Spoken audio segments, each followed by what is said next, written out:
Bioshock is one of my favorite games of all time. It's engaging, simple storytelling at its best.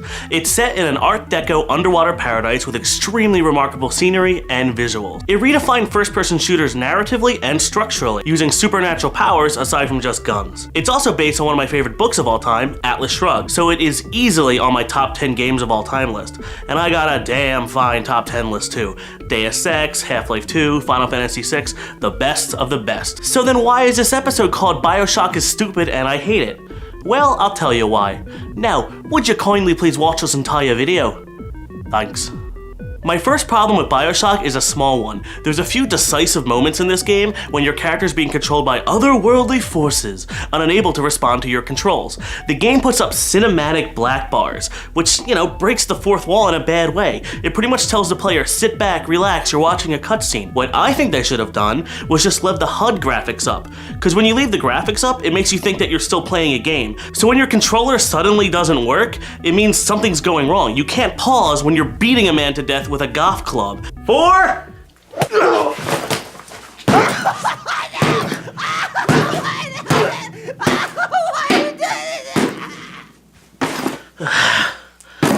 And I think that'd be, pretty cool. More engaging storytelling that way.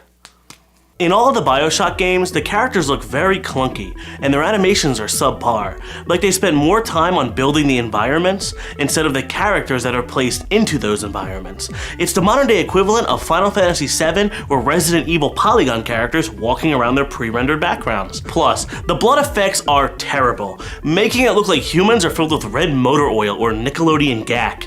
Oh, and I really liked how all the little sisters looked exactly the same, because, that makes perfect sense. I hated the concept of how they tried to explain respawning. In a regular game, you die. Then you auto-load from your last save point, like your death never happened. Trial and error, that's how first-person shooters work. But in Bioshock, they invented the Vita Chamber, where your body is resurrected after you die, making you technically immortal. I don't see any point of this, but I also played on hard mode and never died. But that's only because I'm a way better gamer than you are. Ugh, the end boss fight was terrible. Right out of Castle Wolfenstein.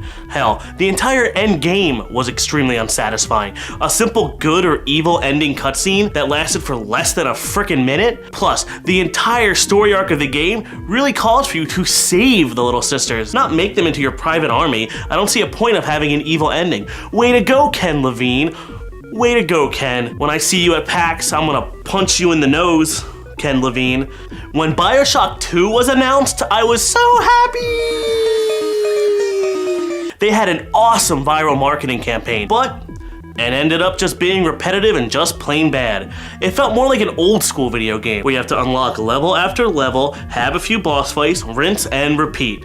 Also, Bioshock 1 centered around anti-altruism, and this game was about anti-objectivism. And that doesn't really work, because I don't think Rapture would have gone through such a paradigm shift overnight. Lastly, the endings were longer than the first game, but in every one, your character dies. So no matter what you do in the game, you die.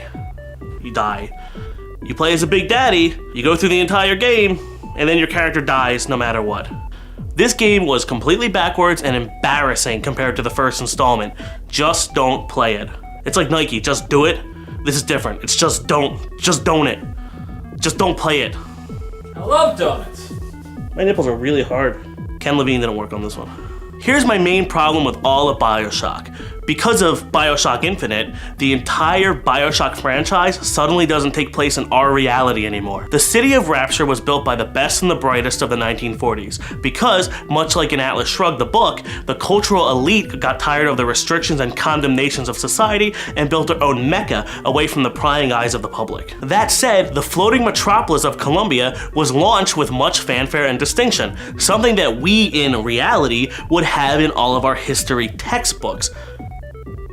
But we don't. Because it didn't happen in our reality, you see. You got it? I got it. You got it. So what I'm trying to say is Bioshock 1 and 2 could have technically taken place in our world. But with the third installment of Infinite, it sets it apart into its own universe, which I don't really like too much. I'm not 100% sure why that is, but it just feels lazy on their part, going with a more steampunky, Final Fantasy airshipy meet Star Wars kind of a thing. It just leaves a weird taste in my mouth. I really liked it when it was just an under the sea kind of a thing. The newt plays the flute. So in the end, Bioshock 1 is still one of my favorite games of all time, regardless of the glaring errors seen in that game and the other ones. But I can look past it as long as the game is really good. Now, I have a question to ask you, our fans watching the video. I want you guys to comment below. Please, comment below. You know, something that you like about Bioshock, don't like about Bioshock, something you hate about another game that people don't really notice. That'd be fun. Let's all comment below, it'll be fun.